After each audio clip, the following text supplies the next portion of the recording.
자, 내년 코스피 최하단과 최상단의 갭 차이가 좀 심한 것 같습니다. 그래서 이제 증권사들별 내년 코스피 전망인데, 보시면 아시겠지만 많은 증권사들, 뭐 이제 다들 뭐 이제 배우신 분들이잖아요? 보면은 밑에가 1650이고요.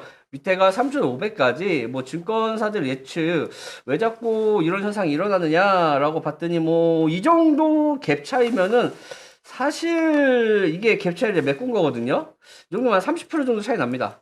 이 정도 코스피 지수 이 정도면은 무조건 맞출 수밖에 없는 거 아닌가? 네, 일부러 그렇게 하는 건가? 이게 리포트다 보니까 웬만하면 맞춰야 신뢰도가 높으니까 그냥 널찍하게 잡아놓고 그냥 무조건 맞겠지 그냥 이렇게 무지성하는 것 같습니다. 그래서 이제 무슨 반응을 해야 될지 우리는 모르겠다. 그러니까 네. 투자하시는 분들은 뭐 이제 어느 쪽에서는 상단 기준으로 잡았을 때는 상단 기준으로 잡았을 때는 내년 그래도 코스피가 괜찮구나. 그러면 주식 시장이 호황이 되겠구나라고 하지만 또 이제 하단 기준으로 잡으면 내년에 존망하는 건가? 막 이런 생각이 가질 수가 있어요. 그래서 이런 거 보면서 이제 투자하시는 분들의 마음은 무슨 반응을 해야 될지 모르지 않을까? 아, 그렇죠.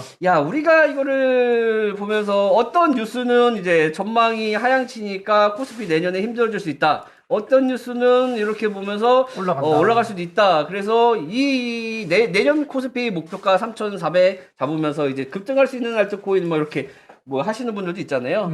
그래서 우리는 어떤 반응을 해야 될지 잘 모르지 않을까라는 생각을 좀 해봤습니다. 네. 제 개인적인 생각으로는 사실 저는 예측을 했었죠. 예전에 이제 예측을 했었는데 뭐라고 얘기했냐면 저는 3천 밑에서 위아래 흔들 거다라고 말씀을 많이 들었었죠. 많은 이제 전문가들이 뭐 이제 뭐 3,500 간다. 그러니까 지금 코스피가 떨어지기 전에 뭐 3,500, 600 얘기할 때 나는 3,700 선에서 3,000 선에서 왔다 갔다 갈 거다라고 얘기를 했었는데 지금 그 자리 그대로 있거든요. 어쨌든 주식시장도 좋아졌으면 좋겠다라고 생각을 합니다. 좋아요. 어쨌든 뭐 이제 뉴스나 이런 거 보면 뭐 개미 투자들은 어떻게 될지 모르지 않을까라는 생각이 조금 들어서 한번 가져와 봤고 네. 또 이제 나스닥 빼고는 사실 뭐 국내 주식도 상황이 이렇게 좋은 건 아니잖아요. 뭐 NFT라든지 메타버스 관련주들은 조금 강세를 보이고 있지만 사실 우량한 종목들이 강세를 보이지 못하고 있으면서 일부 장기 투자하시는 분들의 마음은 조금 힘들지 않을까라는 생각을 조금 해봅니다.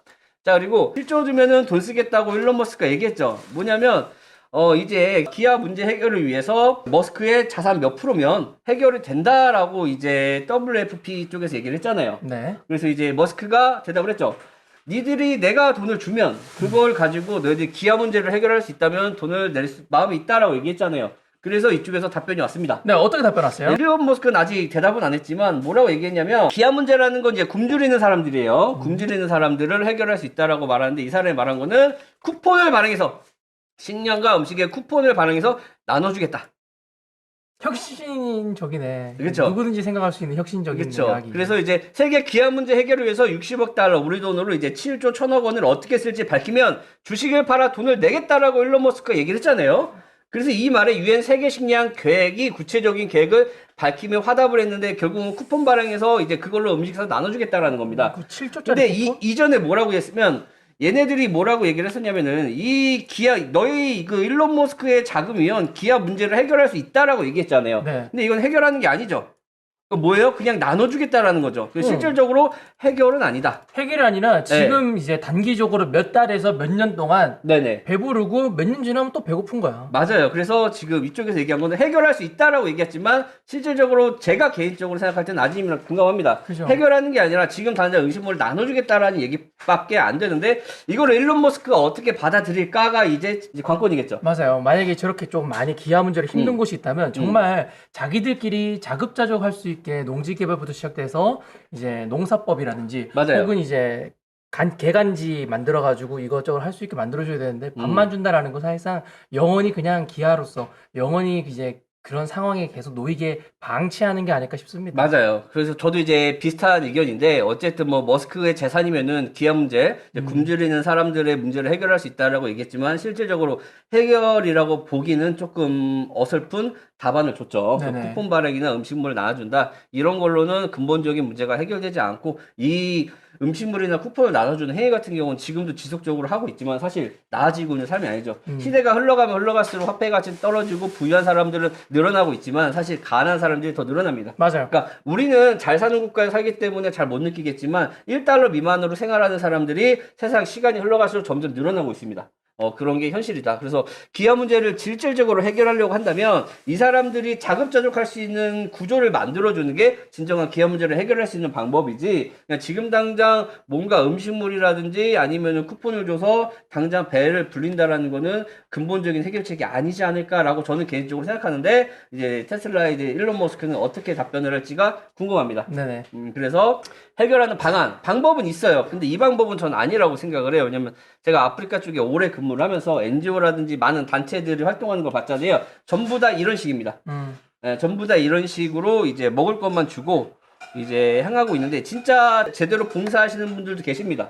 진짜 제대로 봉사하시는 분들은 어떤 봉사를 하시냐면, 이제 가난한 동네에 가서 내가 먹을 거라든지 음식물이라든지 새로운 물건을 가져다 주면 지금 당장 그 사람들의 생활은 나아질 수 있지만 그 사람들이 미래는 없단 말이에요. 그리고 거기에 익숙해지는 흑인들이 무슨 얘기를 하냐면, NGO 단체 직원들은 우리 때문에 먹고 산다라는 얘기들을 실제로 흑인들이 합니다. 오히려? 네네. 그러니까 너희들이 여기 와서 봉사한다고 생각하지만 우리 때문에 너희들이 월급을 받는 거 아니냐라고 진짜 실제로 이렇게 생각을 하고, 네. 흑인들이 그걸 받아들이고 그다음에 구걸을 하거나 받는 거에 대해서 익숙해집니다. 그래서 실질적으로 이제 기아 문제가 해결은 되지 않죠. 근데 이거를 진짜 잘하시는 분들 같은 경우는 어떻게 하냐면 아무것도 갖고 가지 않습니다. 그래서 그 안에 있는 재료들 있죠. 재료들을 가지고 물을 정수하는 방법이라든지 농사를 개간하는 방법이라든지 이런 거를 가르치는 분들이 있어요. 그런 분들은 저는 존경을 합니다. 아, 그런 건 진짜지. 그래서 진짜 기아 문제를 해결하려면 그 안에 있는 지금 현재 상황 속에서 어떻게끔 자기들이 자급자족할 수 있는 방법을 알려주는 게 기아 문제를 해결할 수 있는 방법이 아닐까라는 생각이 조금 드네요. 네, 그래서 이제 이렇게 답변하는 UN 세계 식량 계획이 이렇게 답변하는 거 보면, 네네. 누군가를 해결하기 위한 자선단체들은 그 기아라든지 그 네네. 나쁜 상황이 해결이 되면 자기들이 일자리가 없어지길 원하지 않는 게 아닐까. 그런 생각 가질 수도 있는데, 사실 그런 케이스들도 있어요. 뭐냐면, 이제 우리나라 이제 코이카나 이런 NGO 단체들 있잖아요. 네. 코이카 이제 학생들이 와가지고, 올 때 한 사람당 예산안이 정해져 있습니다. 예를 들어서 이제 뭐 케냐에 코이카 애들이 뭐 10명이 배정되면 이 10명이 가지고 오는 예산이 정해져 있어요. 네. 한 사람당 얼마씩 쓸 수 있는 예산이 정해져 있는데, 그러면 이제 케냐에 있는 이제 코이카 이런 지부에서는 많은 사람들이 여기로 와야 예산안이 늘어납니다. 그렇죠. 그렇기 때문에 실질적으로 얘네들이 들어와서 무슨 프로젝트를 하는 것보다는 얼마나 많은 코이카 직원들이 우리가 지금 하고 있는 이 나라에 들어오냐가 관건이고, 그리고 이제 두 번째는 얘네들이 들어올 때 뭘 하냐면 돈을 가지고 들어오잖아요. 일정 구간 쓸 수 있는 돈을 가지고 들어온단 말이에요. 이걸 가지고 이제 프로젝트를 만들어야 되는데, 이 프로젝트가 얘네들이 길어봐야 2년에서 3년만 밖에 채를 안 하잖아요. 네.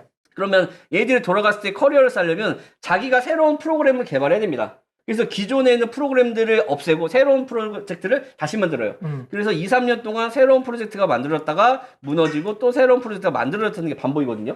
그래서 이런 것들은 좀 단점이지 않을까라는 생각이 들어요. 실제로 진짜 기아 문제라든지 가난한 이 국가들을 살리기 위해서는 롱텀에 대한 프로젝트가 저는 개인적으로 필요하다고 생각을 하거든요. 최소 10년 이상. 그쵸. 근데 롱텀에 대한 프로젝트는 거의 없다. 그리고 단기적으로 본인들의 커리어를 쌓으려는 프로젝트들만 난무한다라는 게 현실이지 않을까라는 생각이 드네요. 맞아요. 이 봉사단원들 여기 와서 뭐 하시는지 아십니까? 뭐요? 벽에다 낙서합니다. 아, 그려놓고 뭐 사진 찍어서 올리고 막 그러잖아요. 맞아요. 그림 그려요. 네. 내가 물어봤어. 그거 뭐 하는 짓이야? 아니 흙벽에다 그림을 왜 그려? 그랬더니 이제 마음의 풍요. 난 잘 모르겠다. 아무튼 그러고 있습니다.